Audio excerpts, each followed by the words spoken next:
بسم اللہ الرحمن الرحیم۔ السلام علیکم اسٹوڈنٹس، آج میں آپ کو حصہ نثر میں سے تیسرے سبق نواب محسن الملک کے مصنف مولوی عبدالحق کا تعارف کرواؤں گی اور اس سبق میں کچھ اہم لفظوں کے مفاہیم بتاؤں گی۔ سب سے پہلے اس کے مصنف کے تعارف کی طرف آتے ہیں تو مولوی عبدالحق کا سن پیدائش 1870 اور سن وفات 1961 ہے۔ مولوی عبدالحق ایک نامور مصنف، محقق، مورخ اور ماہر لسانیات تھے، مگر ان کی زیادہ تر شہرت ان کی اردو زبان کے لیے خدمت کے حوالے سے ہے۔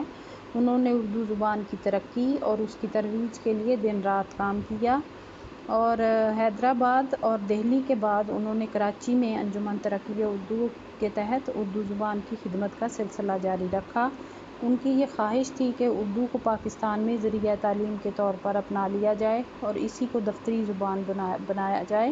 انہوں نے زندگی بھر اس مقصد کے لیے کام کیا اور ان کا یہ خواب تو پورا نہ ہو سکا، لیکن اردو کالج قائم کر کے ایک مثالی درس گاہ یادگار کے طور پر چھوڑ گئے، جہاں تمام مضامین کے لیے ذریعہ تعلیم اردو ہے۔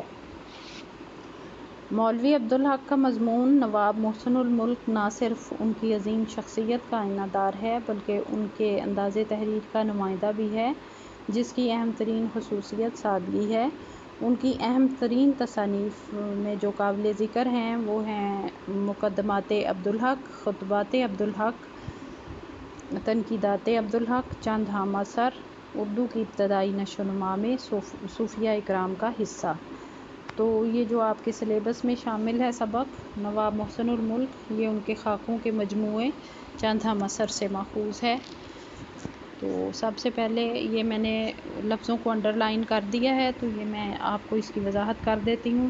سب سے پہلے نواب محسن الملک دیکھیں تو ان کا اصل نام سید مہدی علی خان تھا، سر سید احمد خان کے قریبی ساتھیوں میں سے تھے اور سن 1906 میں مسلم لیگ کے قیام پر اس کے جوائنٹ سیکریٹری منتخب ہوئے۔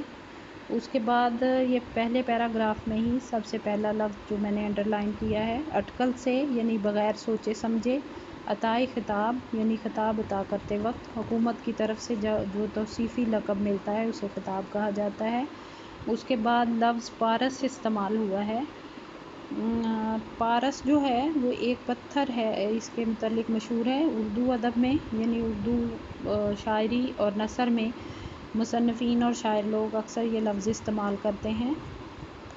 اس پتھر کے بارے میں یہ مشہور ہے کہ کم تر دھاتوں مثلاً لوہے وغیرہ سے چھو جائے تو اسے سونا بنا دیتا ہے۔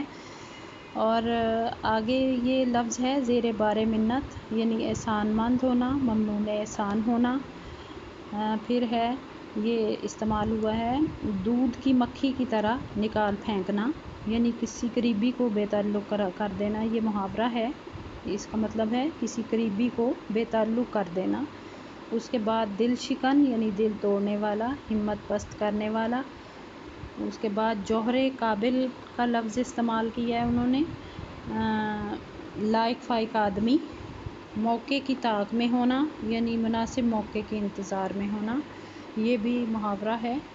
اس کے بعد حیدرآباد استعمال ہوا ہے۔ حیدرآباد دکن ایک ریاست تھی جو ہندوستان قیام پاکستان سے قبل وہاں پر تمام جو حکمران تھے وہ مسلمان تھے۔ اس کے بعد فورن منسٹر کا لفظ استعمال ہوا ہے۔ فورن منسٹر کا مطلب ہے وزیر خارجہ۔ پھر ہے بندوبست کا محکمہ۔ بندوبست کا محکمہ جو ہے اس کا مطلب ہے زمین کی حد بندی اور زمین کے لگان اور مالیہ وغیرہ کا جو حساب کتاب رکھتا ہے محکمہ، اس کو کہا جاتا ہے۔ اس کے بعد آ جائیں یہ پیج نمبر 17 پر، اس میں سب سے پہلے لفظ ہے سوانح نویس۔ سوانح نویس کا مطلب ہے زندگی کے حالات لکھنے والا۔ پھر ہے کوہرام مچنا۔ کوہرام مچنا یعنی واویلا مچنا، آہوزاری وغیرہ کرنا۔ اس کے بعد ہے لفظ استعمال ہوا ہے قلم فرسائی نہ کی ہو، یعنی قلم فرسائی کرنے کا مطلب ہے لکھنا، تحریر کرنا۔ اور پھر یہ آگے نیچری، جنہیں مسلمان نیچری کہتے تھے، نیچری کا لفظ استعمال ہوا ہے۔ اس کا مطلب ہے کہ قانون قدرت کو ماننے والا مگر خدا کا منکر، ہر مسئلے کو عقل پر پرکھنے والا، عام طور پر یہ الزام سر سید اور ان کے ساتھیوں پر لگایا جاتا تھا اور انہیں نیچری کہہ کر بلایا جاتا تھا۔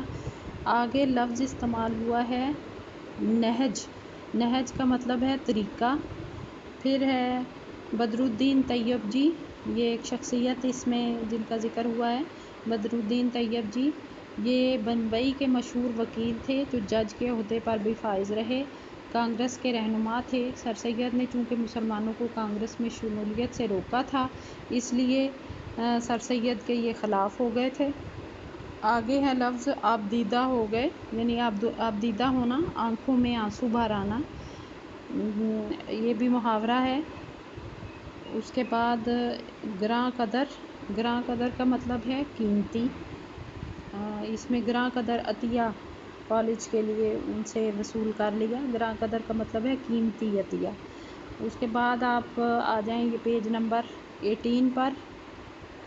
اس میں لفظ استعمال ہوا ہے، سب سے پہلے دیکھیں انڈیا مسلم ایجوکیشنل کانفرنس۔ تو آل انڈیا مسلم ایجوکیشنل کانفرنس یہ سر سید کی سرکردگی میں سن 1877 میں اس کی بنیاد پڑی تھی۔ یہ ہندوستانی مسلمانوں کی تعلیمی بہبود کے لیے قائم کی گئی تھی۔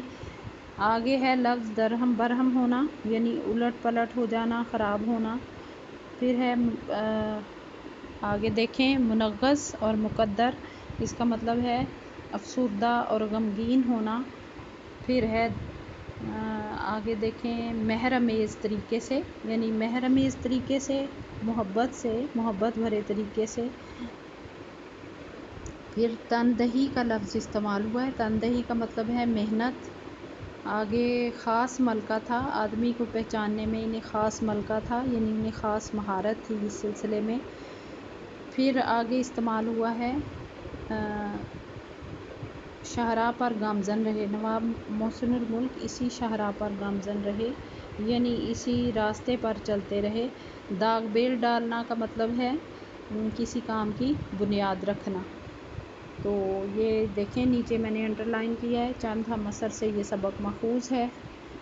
آپ اس کی ریڈنگ کریے، کل میں اس میں سے چند اہم نکات بتاؤں گی آپ کو، جس سے آپ کو اس کی کثیر الانتخابی سوالات کرنے میں بھی آسانی ہوگی۔